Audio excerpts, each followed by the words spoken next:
Bom dia!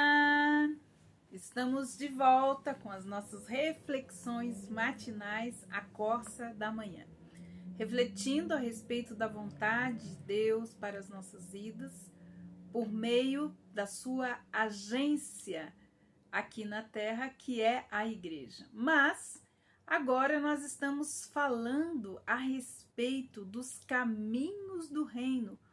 Como nós podemos participar da obra do reino entrando pelo caminho? E nós vamos conhecer mais a respeito do reino de Deus, então, através das parábolas do reino.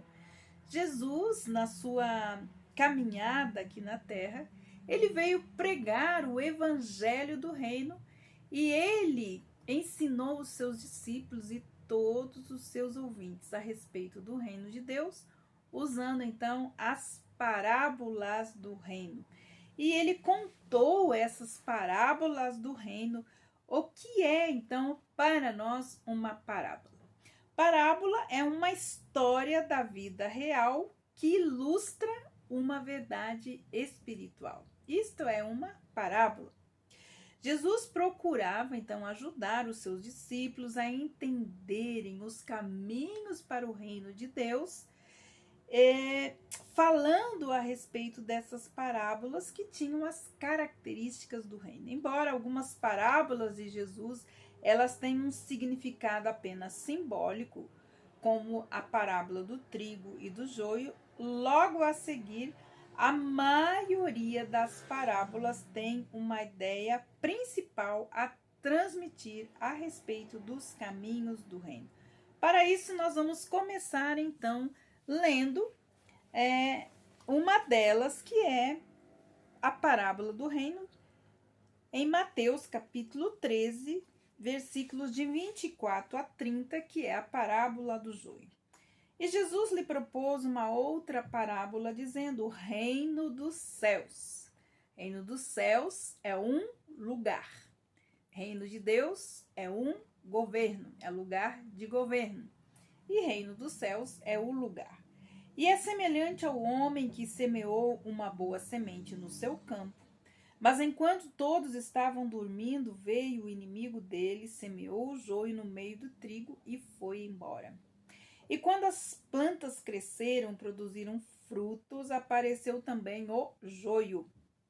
Então os servos do dono da casa chegaram e disseram: patrão, o senhor não semeou boa semente no seu campo?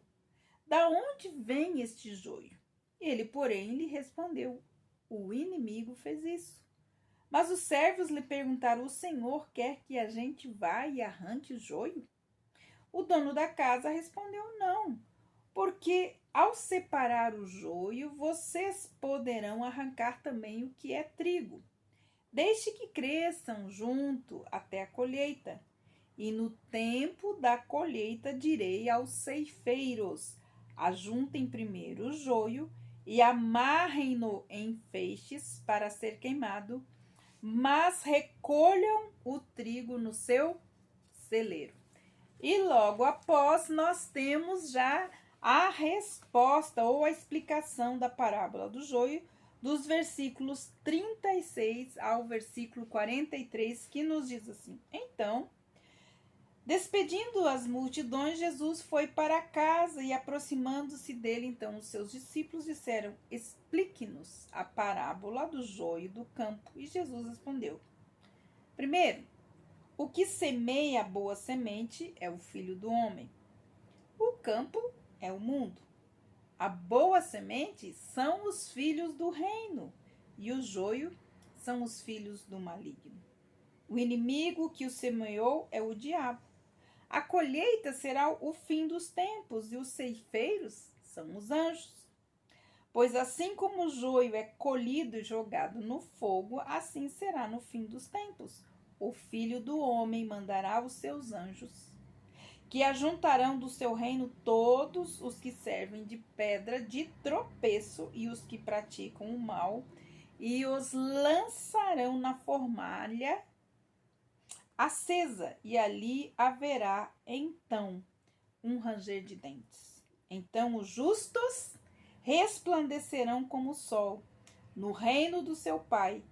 Somente aquele que tem ouvidos para ouvir, ouça. Aqui nós temos então esta parábola que nos ensina o caminho para o reino. De acordo com esta parábola, então, quais os dois tipos de pessoa que parecerão pertencer ao reino de Cristo?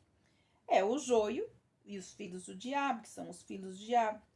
Há dois tipos de pessoas separadas, mas por quem? No fim do mundo, essas pessoas serão separadas, então, pelos anjos. O que significa esta parábola para nós hoje? Que pelos frutos serão conhecidos os filhos de Deus e os filhos do diabo. Ter um nome, queridos, no rol do membro da igreja, não é um teste que determina se a pessoa pertence ou não ao reino de Deus. Só porque uma pessoa tem alguma semelhança com outros cristãos, não significa que ele seja crente. Porque os filhos de Deus, porque os filhos do reino são reconhecidos pelos frutos. Ao usar então esta parábola, Jesus está nos ensinando que algumas pessoas perdidas e iníquas estão misturadas com os crentes nas igrejas. Observe. No entanto, é Deus quem faz este julgamento final sobre o relacionamento de cada pessoa para com Ele. O que nós, então, cristãos, devemos fazer? Apontar e retirar o joio? Não. Nós devemos nos dedicar à tarefa de ajudar os crentes verdadeiros a crescerem e produzirem frutos para a glória de Deus. Deus mesmo, ele vai separar o joio do trigo, identificando os não crentes. Isso é uma tarefa dele e não nossa. Quando a pessoa não está dando fruto, devemos permitir que Deus nos use para ajudá-la em suas necessidades espirituais, para que possa dar frutos e frutos permanentes para a glória de Deus.